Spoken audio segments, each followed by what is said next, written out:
사랑하는 행복한 교회 성도 여러분, 이 영상을 보시는 하나님 나라의 귀한 자녀 여러분, 오늘은 2023년 1월 16일 월요일입니다. 오늘 매일 성경 본문에서는 성막을 거룩하게 구별하여 봉헌하고 성소에서 섬길 일꾼들을 구별하여 임직하고 유월절을 지킴으로 이스라엘 백성들은 하나님의 언약 백성으로서의 정체성을 새롭게 하였습니다. 이제 광야로 떠나는 새로운 시작에 서게 됩니다. 앞을 알 수 없는 길이었지만 이스라엘은 이제 걱정하지 않아도 됩니다.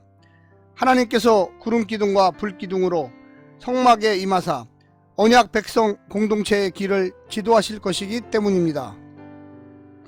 이제 광야로 나갈 준비가 되었습니다. 오늘 본문을 나누어 보겠습니다.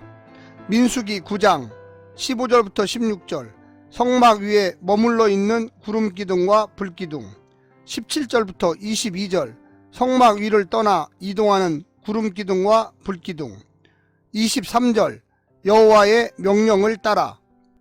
오늘 본문 민수기 9장 15절부터 23절의 말씀을 듣고 다시 오겠습니다.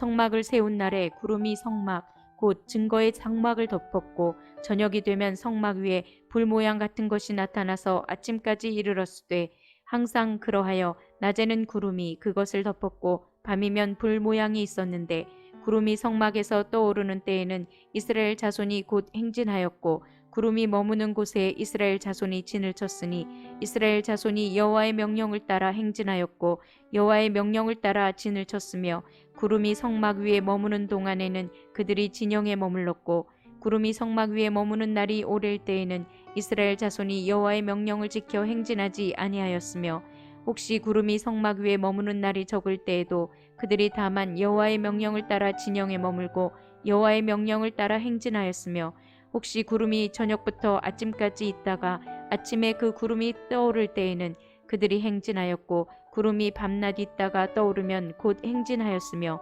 이틀이든지 한 달이든지 1년이든지 구름이 성막 위에 머물러 있을 동안에는 이스라엘 자손이 진영에 머물고 행진하지 아니하다가 떠오르면 행진하였으니 곧 그들이 여호와의 명령을 따라 진을 치며 여호와의 명령을 따라 행진하고 또 모세를 통하여 이르신 여호와의 명령을 따라 여호와의 직임을 지켰더라.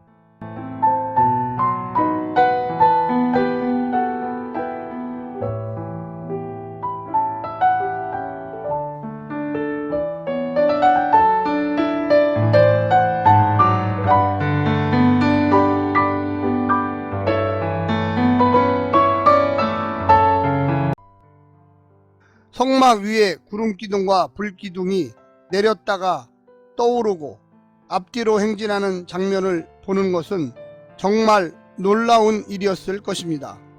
성막이 크고 화려하기 때문이 아니라 하나님의 임재를 상징하는 구름기둥과 불기둥이 성막 위에 머무르기 때문이었습니다. 구름기둥과 불기둥은 하나의 기둥으로 낮에는 구름기둥으로 밤에는 그 속에 불기둥이 있었을 것입니다. 오늘 본문을 세 부분으로 나누어 자세히 설명드리겠습니다. 첫 번째, 불기둥과 구름기둥으로. 광야는 죽음의 땅입니다. 장정만 60만이 되는 거대한 무리가 그곳을 통과한다는 것은 이스라엘 백성들의 예상대로 이곳을 장지로 삼겠다는 발상이 아니면 불가능할 것입니다. 그런데 하나님은 무에서 유를 창조하신 분이 아니십니까? 이 피조세계를 향하여 명령하실 수 있는 분이십니다. 하나님은 저녁에는 성막 위에 불모양 같은 것을 보내셔서 추위에서 자기 백성들을 지키시고 낮에는 구름기둥으로 덮어서 숨쉬기조차 어려운 뜨거운 직사광선에서 보호해 주셨습니다. 졸지도 주무시지도 않고 눈동자처럼 지켜주셨습니다. 어찌 그때뿐이겠습니까? 우리가 믿고 의지하는 하나님은 이 땅을 만드시고 운행하시는 창조주 하나님이십니다. 두 번째는 주님의 인도하심을 따라. 이스라엘 백성들은 하나님께서 구름을 통해 보여주신 거룩한 행진 지침을 따라 성막치기와 행진하기를 결정하였습니다. 구름은 이스라엘의 이동 경로를 말해주는 일정표가 아니었습니다. 머무르거나 쉴 곳을 미리 알려주지도 않았습니다. 그저 멈추고 쉬고 일어나 걸어가는 것만을 소리 없이 말해줄 뿐이었습니다. 하나님께서는 계시의 수단인 구름을 통해 이스라엘 백성의 보폭과 걸음새, 걷는 속도와 방향까지 정해 주셨습니다. 이스라엘은 스스로 얼마를 더 머물지 얼마를 더 갈지를 결정할 수는 없습니다. 이 여정에서 중요한 것은 멀리 가기나 빨리 가기가 아니라 바로 가기와 하나님과 함께 걷기였습니다. 마지막 세 번째는 맡기신 직임을 따라 구름이 성막 위에 머물러 있을 때 이스라엘 백성들은 모세를 통하여 들려주시는 여호와의 명령을 따라서 여호와의 직임을 지켰습니다. 그들은 잠시도 여호와의 말씀을 떠나지 않았고 여호와께서 구름을 통하여 보이시는 계시에서 눈을 떼지도 않았습니다. 그들은 이 광야의 험난함을 알았고 자신들의 연약함을 알았습니다. 그리고 이 모든 상황을 주장하시는 하나님의 능력을 알았고 신뢰하기 시작했습니다. 말씀 청종이 오늘의 힘겨운 광야를 초장이 되게 할 것입니다. 사랑하는 성도 여러분, 이제 2023년 하나님의 말씀을 믿고 순종하면서 하나님께서 주시는 놀라운 은혜 가운데 참여하시기를 간절히 부탁드립니다. 오늘 하루도 승리하십시오. 샬롬.